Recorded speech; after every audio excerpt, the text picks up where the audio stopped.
À Saintes, l'abbaye aux Dames, la cité musicale, s'affirme comme un lieu unique en Europe dédié à la musique. Il doit son rayonnement au festival estival et à l'activité du JOA, Jeune Orchestre Atlantique, qui poursuit tout au long de l'année ses sessions de travail. En juillet 2013, Saintes accueillait le projet Heurtexte, Back to the Future, qui sous l'intitulé Interprétation-Création, invitait à relire les sources anciennes selon une approche désormais emblématique de la cité musicale, à la fois critique et vivante. Comment un créateur peut-il assimiler l'héritage artistique légué par ses prédécesseurs ?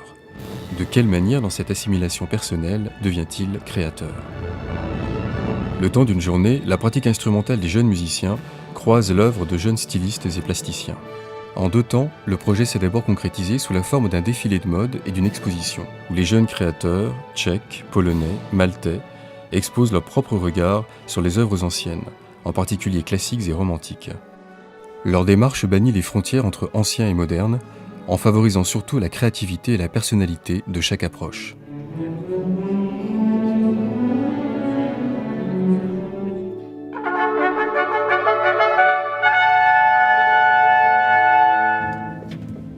Le second volet, musical et symphonique, concerne les jeunes instrumentistes du Jeune Orchestre Atlantique, qui, sous la direction du chef Philippe Herweg, interprète la première symphonie de Gustav Mahler. La particularité de cet orchestre de jeunes, c'est qu'il joue sur des instruments, disons, d'époque. Et ce qui est particulier du JOA, c'est qu'on joue surtout sur des instruments romantiques. Et c'est très rare dans le milieu de la musique ancienne.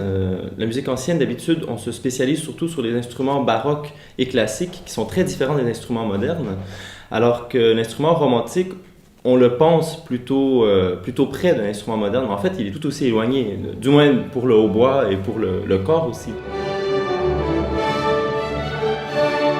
Actuellement, là, pour Mahler, il joue d'instruments tels qu'ils étaient à l'époque de Mahler, parce que donc les instruments ont évolué et les instruments dont jouent les orchestres actuels modernes sont assez différents des instruments de l'époque de Mahler. Par exemple, les cordes, c'est peut-être une chose spectaculaire.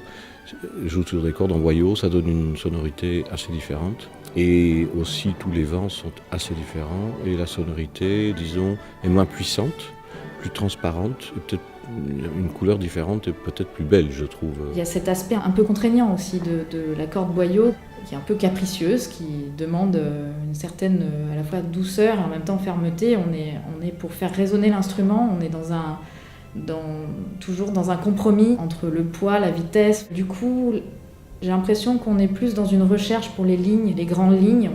Tout de suite, la contrainte de l'instrument fait qu'on va rechercher un phrasé, rechercher une sensation physique qui va avec la musique. Et on est obligé de se faire violence pour avoir le corps qui vive pleinement la musique, sinon la musique ne sort pas. Pour moi, ce qui est très différent sur le hautbois de l'époque romantique, c'est que les doigtés sont complètement différents du hautbois moderne. Donc du coup, il faut réapprendre un peu les gammes, se refaire une technique complètement nouvelle. Et puis c'est un peu un entre-deux entre le hautbois baroque ou classique, qui ont des doigtés un peu comme une flûte à bec, et le hautbois moderne. Donc il y a beaucoup de clés, puis c'est des clés qui ne sont pas encore aussi bien liées ensemble, disons, que sur le hautbois moderne. En regard avec le défilé et l'exposition, les musiciens interrogent eux aussi une source du passé pour en révéler toute la poésie sur instruments anciens.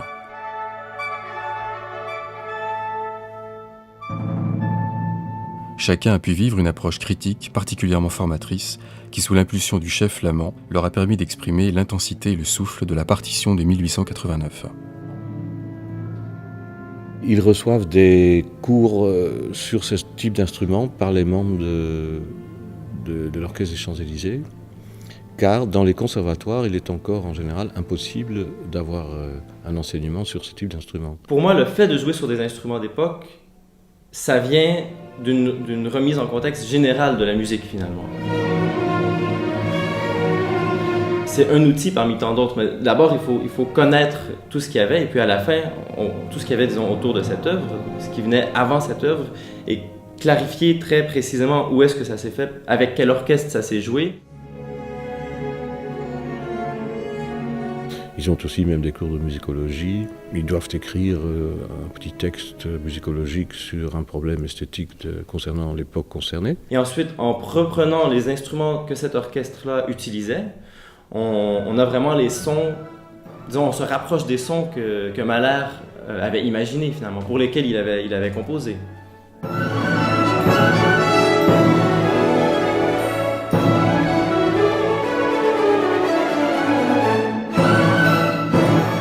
C'est vrai que les corps naturels ont beaucoup de notes un peu spéciales que Mahler exploite, mais plus que ça. Les cuivres, les corps naturels, les trompettes ont une couleur qui est vraiment très très particulière, vraiment cuivrée avec quelque chose de profond, et on est vraiment pour moi dans cette couleur romantique, avec quelque chose qui n'est pas éclatant, qui n'est pas naturel, qui ne sort pas comme ça.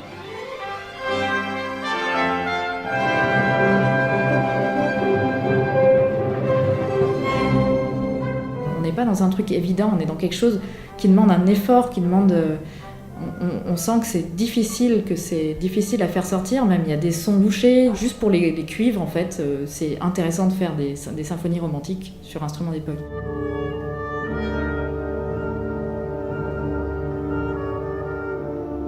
Les clarinettes en do de ce type-là sont plus stridentes encore que les clarinettes modernes.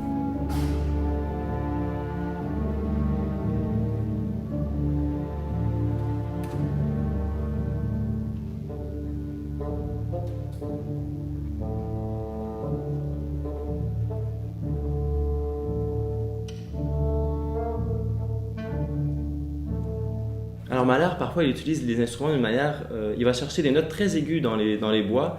Par exemple, au tout début du 4e mouvement, où c'est la mort qui approche dans le poème symphonique, et c'est le cri de la mort, et puis il va chercher une dissonance avec tous les bois à l'unisson dans une note très aiguë, donc c'est très criard, et c'est un effet, ça fait peur, on a les poils qui dressent.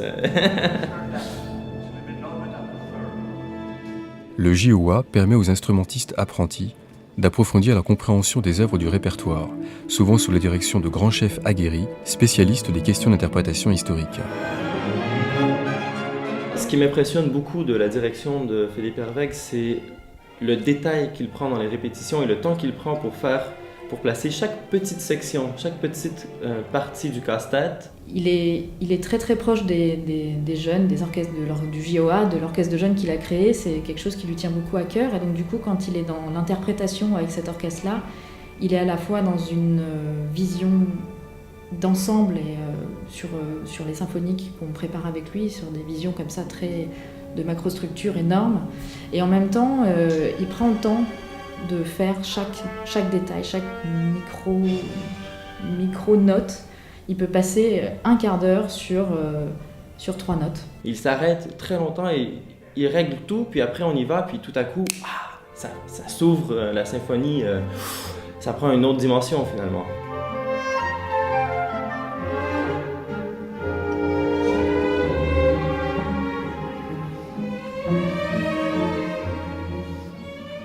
Cette année était particulière. Il s'agissait pour l'orchestre de sa première lecture d'une œuvre mahlérienne, prolongeant ainsi son travail sur les œuvres classiques et romantiques. Une ou deux fois par an, il y a un stage d'orchestre, et tous ces jeunes qui ne se connaissent pas se rencontrent, et puis montent une œuvre. Maintenant, cette première de Mahler, c'est quand même un petit monstre, c'est magnifique. C'est l'aspect international que je trouve vraiment remarquable, parce qu'on rencontre des gens qui viennent, comme mon collègue tout à l'heure, qui vient du Canada, il y en a qui viennent du Japon, il y en a qui viennent d'Espagne, de toute l'Europe en fait, Allemagne, Italie parfois, Danemark. On est dans un lieu magique avec des pierres, ce couvent là qui a quand même une histoire incroyable, qui est très très vieille. On est dans une espèce d'euphorie comme ça pendant une semaine, 15 jours. Pour moi, c'est ce qui fait ce moment unique, là, le JOA. Le stage de l'été, on a envie d'y retourner parce que c'est toujours un moment de rencontre, de brassage, de culture, de tout, de plein de choses. On a juste envie de revenir, quoi.